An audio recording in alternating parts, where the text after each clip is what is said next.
जय सनातन धर्म की प्रिय सनातनियों, आप सभी का स्वागत है हमारे इस कार्यक्रम में। सनातनियों, आप लोगों में से बहुत लोग हैं जो मुझे कमेंट्स करते हैं कि सर आप जो वीडियो बनाते हैं हमें कुछ समझ में ही नहीं आता, हमारे ऊपर से निकल जाती है।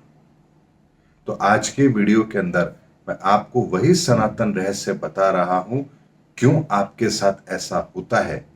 और कुछ हमारे सनातनी ऐसे हैं जिन्हें एक एक बात समझ में आती है। आखिर ये डिफरेंस क्यों है, इसी बात का उत्तर मैं आज आपको इस वीडियो में दूंगा। आपकी बहुत सारी समस्याओं का समाधान आपको अवश्य मिल जाएगा। सनातनियों, जब भी हम किसी विषय के अंदर कोई बात करते हैं, कोई चर्चा करते हैं, तो एक बात को समझिए कि आपकी चेतना का भी एक स्तर होता है। जैसे आपको उदाहरण से अगर मैं समझाऊं, तो आप गणित को समझते हैं, लेकिन अगर आप बच्चे हैं, पढ़ रहे हैं, तो आप देखिए फर्स्ट क्लास की गणित अलग होगी। आप सेकंड में आएंगे तो आपको अलग लेवल की गणित मिलेगी, थर्ड में अलग, फोर्थ में अलग। इस तरह से ट्वेल्थ तक आते आते आपकी गणित का स्तर बहुत अलग हो जाएगा। उसके बाद अगर आप उसी सब्जेक्ट में ग्रेजुएशन कर रहे हैं तो आपका स्तर और बढ़ जाएगा। उसके बाद मास्टर्स करेंगे, वहां लेवल और बढ़ जाएगा। पीएचडी करेंगे और बढ़ जाएगा। पोस्ट डॉक करेंगे, आपका लेवल और बढ़ जाएगा। गणित वही है, लेकिन हर जगह पर आपके लेवल के आधार पर वही बातें आप लोगों के सामने रखी जा रही हैं जो आपको सहजता से समझ आ जाए। अगर पोस्ट डॉक की गणित पहली क्लास के बच्चे को बता दी जाएगी तो क्या वो समझ पाएगा?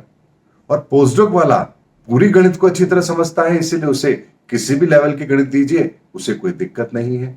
ठीक इसी तरह से सनातन भी बहुत व्यापक है। अभी जो मैं बात आप लोग के सामने रख रहा हूं, ये फर्स्ट क्लास के सनातन की बात रख रहा हूं। मैं पोस्ट डॉक तक की बात जानता हूं। अगर वो बात आपके सामने रखूंगा सनातन की, तो आपके सर के ऊपर से बिल्कुल निकल जाएगी। लेकिन जो बात मैं रख रहा हूं, मैं आपके सामने सनातन की वो पहले लेवल की है। अगर पहले लेवल की बात भी अगर आपको समझ नहीं आ रही है, तो सोचिए ग्रेजुएशन, पोस्ट ग्रेजुएशन, पीएचडी और पोस्टडॉक के लेवल की जब मैं सनातन की बात आप लोगों के सामने रखूंगा, तो फिर आप उसको कैसे समझेंगे। इसीलिए अपने चेतना के स्तर को बढ़ाइए। अगर आपकी चेतना का स्तर बढ़ेगा तो अपने आप उन चीजों को समझना शुरू कर देंगे। यही कारण है कि जिनकी चेतना का स्तर बहुत कम है, उन्हें मेरी बात समझ में आती ही नहीं है। और जिनकी चेतना का स्तर अच्छा है, उन्हें मेरी बात आराम से समझ आती है। इसीलिए बात साधारण ही है, आपको समझ नहीं आ रही है, इसका अर्थ यह है कि आपकी चेतना का स्तर अभी उतना परिपक्व नहीं हुआ है जो इन शब्दों की गरिमा को, इनके महत्व को समझ सके। इसे आपको मैं और अच्छी तरह समझाऊं तो ऐसे समझिए, यदि आपको हिंदी या इंग्लिश लैंग्वेज आती है, तो आप उस भाषा में लिखी हुई किसी भी किताब को पढ़ सकते हैं। मान लीजिए आप ट्वेल्थ के स्टूडेंट हैं, आपको हिंदी इंग्लिश दोनों आती है। अगर कोई पोस्ट डॉक की किताब आपको दी जाए, उस लेवल की किताब, तो क्या आप उसे नहीं पढ़ सकते? 100% आप उसको पढ़ सकते हैं। पढ़ने में कहां दिक्कत है? लैंग्वेज तो दोनों आपको आती है, लेकिन उस किताब में क्या लिखा है ये आपको समझ में नहीं आएगा, क्योंकि पढ़ना अलग विषय होता है और समझना अलग विषय होता है। ठीक उसी तरीके से आप सब भी हर चीज को जानते हैं, समझते हैं, संसार में रहते हैं। आपकी एक उम्र है, गृहस्थी है, आपकी अपनी एक योग्यता है, तो आपको लगेगा मैं सब कुछ जानता हूं, समझता हूं। लेकिन आपकी चेतना का भी एक स्तर होगा।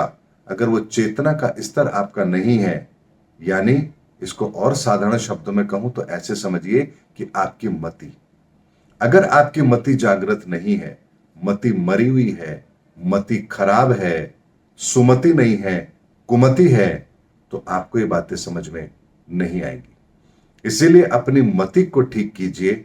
और मति को कैसे ठीक करना है, ये मैं आपको बता चुका हूं। जिन लोगों ने मेरे पुराने वीडियो नहीं देखे, उनको मैं इस वीडियो में रिपीट नहीं करूंगा कि मति क्या होती है और कहां रहती है। लेकिन जिन लोगों ने देख लिया है, समझ लिया है, वो अच्छी तरह से जानते हैं। और आप भी अगर समझना चाहते हैं तो ढूंढिए पुराने वीडियो को, देखिए मैंने किस में क्या कहा है। पर ज्यादा पुराना नहीं है, पिछले 10 दिन के वीडियो के अंदर ये बात मैंने कही है। इसलिए उन वीडियो को देखिए, वहां पर मति के बारे में मैंने क्या कहा है और मति को कैसे शुद्ध किया जाता है, इसके बारे में मैंने आपको बताया है। मति के अंदर कैसे गणपति विराजमान होकर आपको बुद्धि विवेक देंगे ताकि आपको हर बात समझ आ सके, ये बात मैंने उस वीडियो में बताई है। यही कारण है कि हम धार्मिक शास्त्र ग्रंथ पढ़ तो लेते हैं क्योंकि भाषा का ज्ञान हमें है। संस्कृत का ज्ञान होगा, कोई सा भी वेद आप पढ़ लेंगे। आपको हिंदी का ज्ञान है, आप कोई सी भी हिंदी की किताब पढ़ लेंगे। इंग्लिश की भाषा का ज्ञान है तो आप इंग्लिश में लिखी हुई कोई भी किताब पढ़ लेंगे, लेकिन उसको समझेंगे कैसे? यही कारण है कि हमारे जितने भी धार्मिक शास्त्र ग्रंथ हैं, ये जिन ऋषियों ने भी लिखे हैं, जिन वेद व्यास जी ने भी इनकी व्याख्या की है, उनका लेवल अलग अलग था। किसी ने पोस्टडॉक के लेवल पर कोई शास्त्र लिखा, किसी ने पीएचडी के लेवल पर लिखा, किसी ने ग्रेजुएशन के लेवल पर लिखा, किसी ने 12th के लेवल पर लिखा, किसी ने 10th के लेवल पर लिखा, किसी ने फर्स्ट क्लास के लेवल पर लिखा। यदि हम इस चीज को समझना चाहते हैं तो हमें अपनी चेतना का स्तर बढ़ाना पड़ेगा। अगर हमारी चेतना का स्तर पोस्टडॉक लेवल का हो गया तो हमें सारे धार्मिक शास्त्र ग्रंथ समझ में आएंगे। लेकिन यदि हमारी चेतना का स्तर 10th स्टैंडर्ड का है तो 10th स्टैंडर्ड से पहले के जितने भी ग्रंथ हैं उस लेवल के, वो तो हमें समझ में आ जाएंगे, लेकिन उससे ऊपर के लेवल का ग्रंथ हमें समझ में नहीं आएगा। फिर हम वहां पर अर्थ का अनर्थ और व्याख्याओं को गलत तरीके से करने लगेंगे। यही कारण है कि हमारे धार्मिक शास्त्र ग्रंथों के साथ भी बहुत से टीकाकारों ने इतनी ज्यादा उसके साथ छेड़छाड़ कर दी है कि उसका जो मूल अर्थ था वो ही कहीं समाप्त हो चुका है। इसीलिए टीकाकार केवल शब्दों का अर्थ निकालते हैं, अपनी मति में विराजमान गणपति का प्रयोग करके उनकी सहायता से उसका तत्व नहीं निकालते। और यही कारण है कि धार्मिक शास्त्र ग्रंथों की टीका टिप्पणी जो की जाती है, व्याख्या जो की जाती है, उसमें बहुत सारे अंतर होते हैं। लेकिन एक रहस्य यहां पर मैं और आपको बताता हूं, जितने भी संत महापुरुष हुए हैं उन्होंने किसी भी धार्मिक शास्त्र ग्रंथ को बाहर नहीं पढ़ा। उनके स्वयं के भीतर, उनकी मति के अंदर वो ग्रंथ प्रकट होते हैं और गणपति की कृपा से उन ग्रंथों का सार उन्हें समझ आता है। इसीलिए महात्मा बुद्ध ने कौन सा ग्रंथ पढ़ के बौद्धत्व की प्राप्ति की थी, जरा बताइए। महावीर को कौन से ग्रंथ पढ़ करके निर्वाण की प्राप्ति हुई थी, जरा बताइए।